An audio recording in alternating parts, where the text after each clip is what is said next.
Everybody's gonna make some bad choices, and some of them could cost you seemingly everything. But it may be worth it.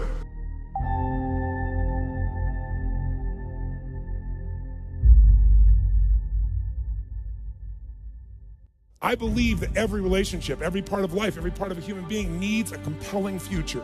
If the future's not more compelling than today could be tough, but if the future's compelling, we can get there.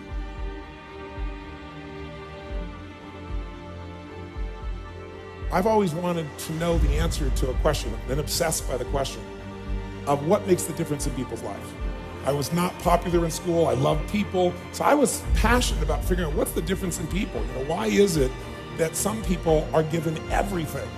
The type, they really do have parents that love them, that are there for them. They have tremendous educational background, they have all the economic resources, and they end up spending their life going in and out of rehab.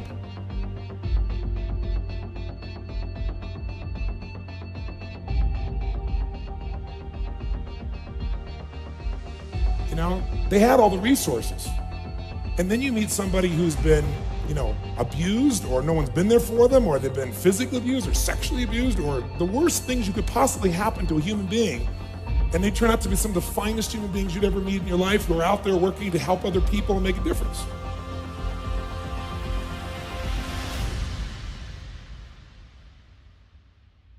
So we all want to believe that our lives have turned out because of our biography.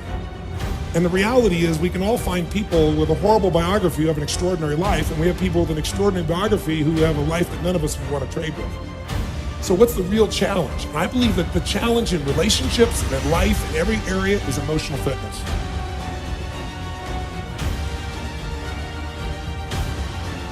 How did Bill Gates change his economic world? He was a software designer who didn't say, how do I make better software?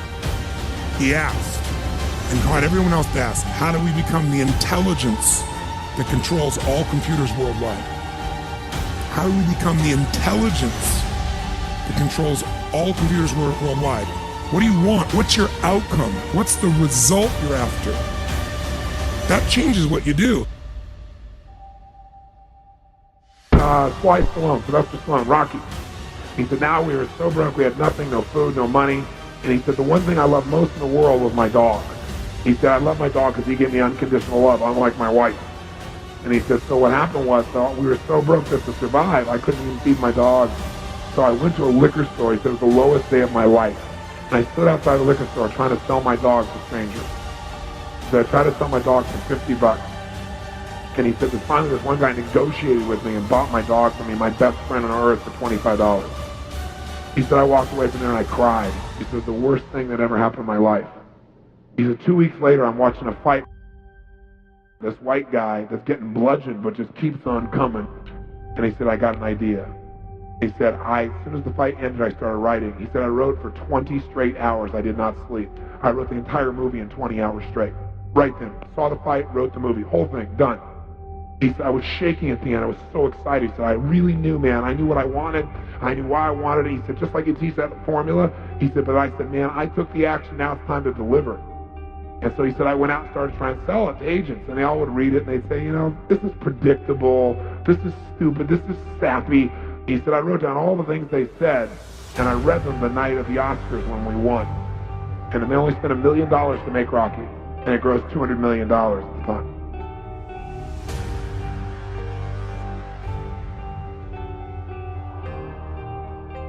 The most important thing of all is what we start out with. Why? Why is it a must for you? It doesn't have to be you're against the wall, but it has to be something you're hungry for, because the only difference in people is hunger. And if you're not hungry, get around people that are hungry and something will hit you. You watch a conversation, you get around people that are doing better, and all of a sudden you start going, my life sucks. What do these people need to get started? Why aren't they starting? We all know the answer is fear. But the difference with you guys or me or anybody who's followed through is we're more afraid of what life would be like if we don't follow through than the person who's willing to settle for what they got and kind of hope it'll change and maybe purchase something for the moment and then not follow through on it. It's almost like people, overachievers, have a little more fear. They're a little more afraid of missing out. They're afraid of not being there, or they got a strong enough reason to follow through.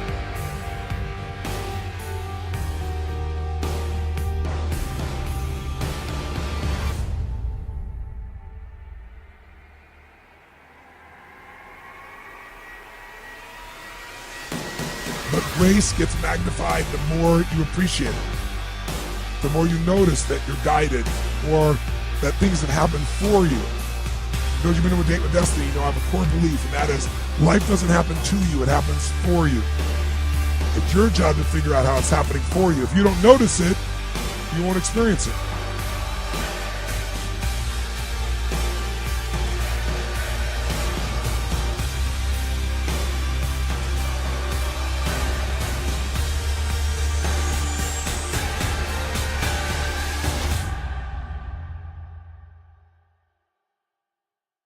So, think about what's the holy grail between somebody taking action or not. It's one word: certainty.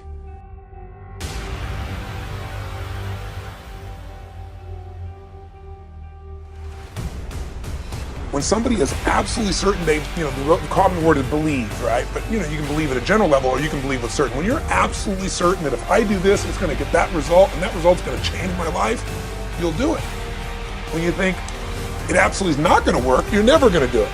The middle no man's land of maybe it'll work, maybe it won't, that's the piece that kills people, right? So if it's a must for you, you got to make it work.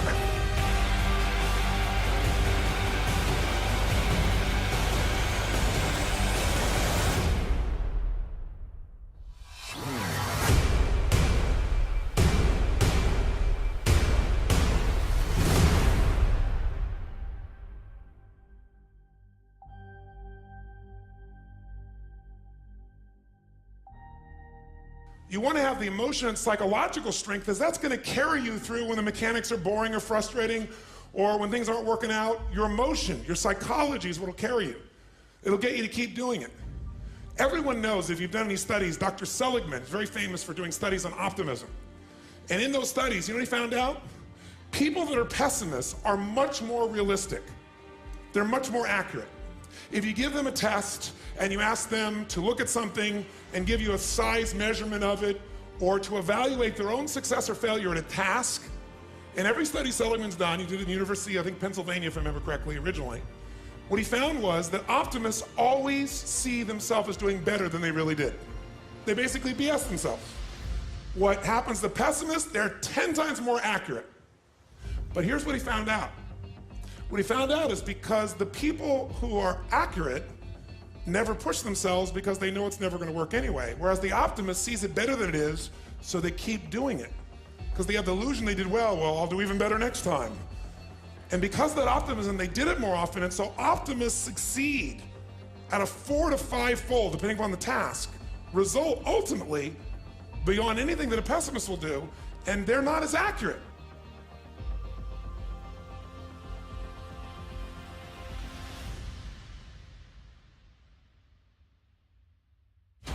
Cultivate that sense of wealth, that sense of abundance in you. The more you can feel that sense of joy, the more easy it's going to be for you to do financially, because you're not going to be in this scarce, fearful mode. Now, that's not enough by itself. You can have this great sense of abundance and do the wrong mechanics and be a disaster.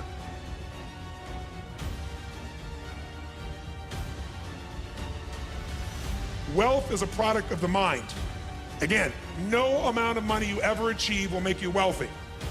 Gratitude will, and living a life where you know you're contributing, adding value will. That's what's going to make you feel wealthy, where you're a giver, not a taker. That doesn't mean you can't receive, but someone who's always looking at what am I getting out of every single thing they do is always poor.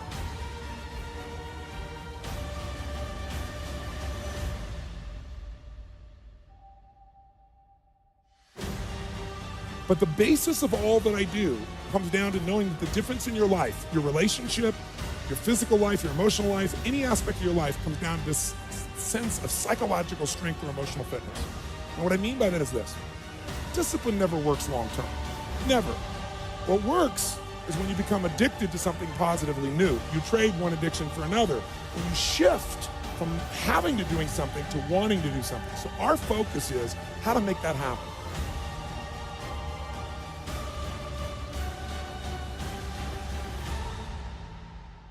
Everybody's going to make some bad choices, and some of them could cost you seemingly everything. But it may be worth it.